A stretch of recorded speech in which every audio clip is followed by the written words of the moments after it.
Welcome to Courier Prep Football Weekly. It's week 2 now in the football season. Alongside Eric Jacobson, I'm Andy Rohr. We'll be taking a look at this week's game of the week, which pits Jacobs against Larkin, and we'll also be getting to know a couple players in the face-off. And we'll also be getting the picks from Eric Jacobson on all the area's games. But first, let's take a look at this week's game of the week. In the game of the week, Larkin will travel to Jacobs. Larkin lost its first contest, while Jacobs won in week 1, a triple overtime thriller against Moline. I was really pleased with the fact that we didn't have any turnovers. It was a hard-fought game, a very intense game the entire time, and we played each play as it came along, and we had a lot of guys on our team step up and make plays when they had to. It was a great team victory, and we went into this season without a lot of experience coming back.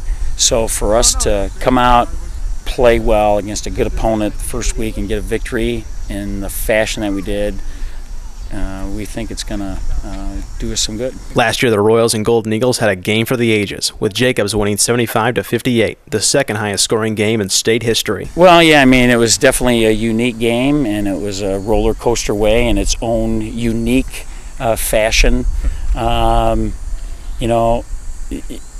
I think we'll just always remember that it was probably never a safe time at all during that game, because anybody could score at any time, and it was pretty unique.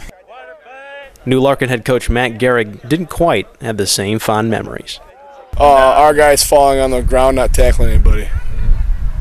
That's all I remember. I remember obviously we had a very good offense and a very good quarterback, but we just couldn't get a handle. They had a really good tailback, and I think he ran for a school record on us or something like that. Gehrig did see improvements in Larkin's season-opening loss. Yeah, overall, I was encouraged by the way that the players came out and played hard with intensity in the first half. They showed that they're going to give what it takes to win football games. Now it's time for the face-off. This week we get to know Larkin senior running back Brandon Cooks and Jacobs senior linebacker John Bowles. I had a bowl of Captain Crunch. A little cereal and a banana. Maybe 8. I'm hoping 10, somewhere around there. Friday Night Lights? Remember the Titans is probably my favorite one.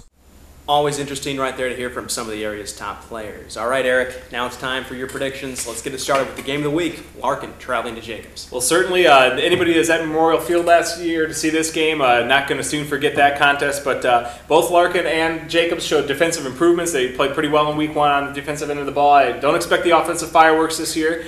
Certainly going to be a very good game, I think. These teams are going to be pretty evenly matched. Larkin looks sharp in Coach Matt Gehrig's first game, but I like Jacobs at home in a very close game. I'm going to go with the Golden Eagles. All right, then moving on, we have a game between two teams that suffered week 1 losses. Dundee Crown traveling to Streamwood. Yeah, both these teams, I think they both have potential. They both, can make some strides this season, and this is going to be a key game. The winner's going to get a big boost coming out of this. Both teams, tough losses in week 1 against good teams. I like to give the edge here to Dundee Crown. I think they got a slight edge going on the road on Saturday afternoon at Streamwood. I'm going to go with the Chargers, but really this is a toss-up, but going with Dundee Crown. All right, Elgin then coming off a week 1 loss. They're going to be hosting West Aurora. Yeah, Maroons had some tough time against Plainfield Central last week. The defense was a little shaky, the offense a little inconsistent, but I like the Maroons. To show some improvement here, but West Aurora is a tough DuPage Valley Conference team. They look really good in week 1, and I got to go with West Aurora coming into Memorial Field and winning on the road. All right, South Elgin, after a week 1 loss, they're going to be hosting Vernon Hills. Yeah, the Storm really, they moved the ball okay, just couldn't get in the end zone much last week against Marmion. I expect Coach Dale Shabert's office to be back high octane, high gear this week, showing some improvements. But Vernon Hills is a good team. Coach Tony Munkin, brother of St. Charles East Coach Ted Munkin, going to be making his way into the area. And they made the playoffs last year, did Vernon Hills, and I like Vernon Hills in this game to knock off South Elgin. All right, then St. Edward coming off that big week 1 win over Hampshire. They're going to be hosting Kirkland Hiawatha. Yeah, what a way to come home. First game under the brand new lights over at Greg True Field. It's going to be festive atmosphere, especially coming off that win. The key for the Wave is just to pick up and business as usual. Come back and try to get a second win in a row. I like St. Edward in this game. Kirkland Hiawatha certainly not going to be a pushover, but the Green Wave, if they play anywhere near the level they did last week, St. Edward's going to win this game. All right, then Burlington Central, after a week 1 loss, they're going to be staying on the road there against Sycamore. Yeah, Central just the Rockets looked they were a little young coming in, some inexperience, and that showed in that first game. Expect some strides in this week 2, but Sycamore will look pretty sharp in week 1. I like Sycamore taking care of the Rockets this week. I'm going to go with Sycamore. All right, Hampshire then, after that tough week 1 loss to St. Ed, they're going to be taking on Winnebago on the road. Yeah, both teams definitely licking their wounds here. Hampshire disappointed after the week 1 loss against St. Edward. Winnebago lost to North Boone. That's certainly not the way they want to start the season. I like Hampshire, though. They showed some heart in that second half against St. Edward, hanging around. I think they're going to show much improvement this week, and I like Hampshire to go on the road and knock off Winnebago.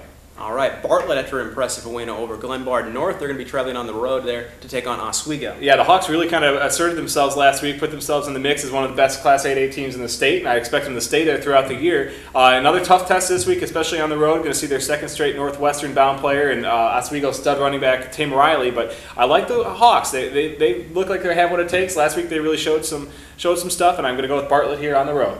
All right, St. Charles East then, a nice win over Batavia last week, but maybe it gets a little bit tougher. They go on the road to take on Geneva, a team that beat them in the playoffs last year. Yeah, Geneva got St. Charles East 35-14 in the second round of the Class 7A playoffs last year, and the Saints are going to be chomping at the bit to get back out here. Next door neighbor, big rivalry, going to be a great atmosphere at Geneva. The Vikings have a lot of talent, though. I expect St. Charles East to close the gap maybe from last week's playoff game, but I think Geneva is going to be the team to pick in this game. I'm going with Geneva to knock off the Saints. All right, St. Charles North then, tough loss last week against Cary Grove. They're going to be traveling to McHenry.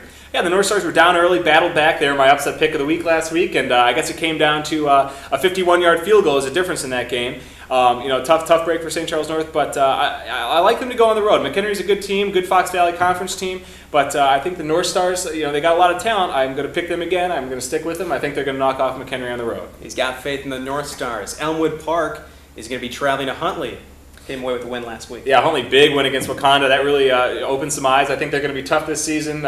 Shouldn't have too much problem knocking off Elmwood Park. I like the Red Raiders here. All right, Genoa Kingston then, big win last week. They're going to be traveling to Wheaton Academy. Yeah, the Cogs certainly took it to CICS Longwood as they did last year. I expect more of the same this week. GK picks up where they left off last year. Looking good. I picked the Cogs here on the road. All right, there you go. Eric Jacobson, those are his picks. You already know what's going to happen this weekend, but you should take a look at Friday's Courier News for more information on all the area's games, and then check back in on Saturday and Sunday for game results and details. Also, be sure to check out the Courier News online on Sunday for game highlights from the game of the week between Larkin and Jacobs. And also, all weekend long, be sure to take a look at the all-around E-Town blog on the Courier News website for inside information and updates on all the area's games.